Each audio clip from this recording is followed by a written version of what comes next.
Hello ladies and gentlemen, nizere ko mumeze neza aho dukurikiranye gatanu kuri gatanu. Ngiye mugiye kubana muri aya makuru ni kiki nk'ibisanzwe, nshishikariza wo muntu cyane bwa mbere kuba like, share na subscribe kugira ngo tubashe kubana gatanu kuri gatanu.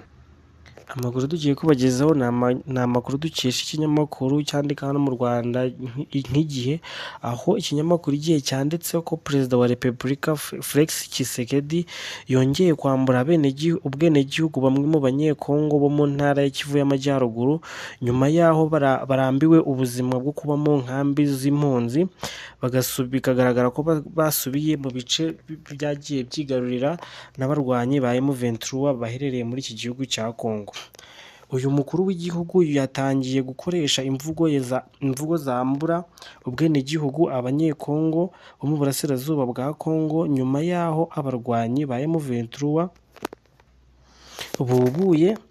bubuye imirwano n'ingabo za leta gutangira mu Gushyingo muri 2021, kandi bagiye bagaragaza ko ubwo M23 yari ikomeje gufata ibice bitandukanye byo muri iyi ntara iherereye mu mujyi wa Bunagana, Perezida Tshisekedi n'abandi bayobozi bo muri Kongo batangaje ko abo barwanyi atari abanyekongo ahubwo ari abanyamahanga. Kandi byagiye bigaragara ko abayobozi bo muri uyu mutwe bibukije Perezida Tshisekedi ko ubwo bari bagiranye ibiganiro i Kinshasa mbere yo gusubukura imirwano, basabwa kwerekana ibyemezo ko ari abanyekongo. Icyo gihe bagaragaye ku rutonde rw'abasirikare b'iki gihugu, kandi bamwe muri bo bari bagihembwa n'iki gihugu nk'uko byagiye bigaragazwa ko bahembwaga buri kwezi.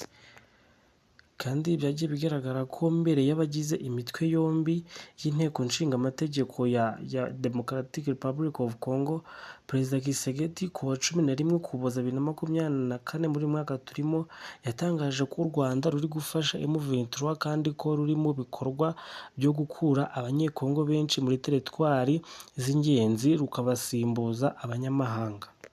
Kandi uyu Perezida Tshisekedi yagize ati, iruhande rw'abaturage benshi bahunga hari ikibazo gihangayikishije abaturage bakomeje gukurwa muri teritwari zabo z'ingenzi nk'uko yagiye abigaragaza, u Rwanda rugashyiramo abanyamahanga. Perezida Tshisekedi yatangaje ko iki kibazo gikomeye kuko gishobora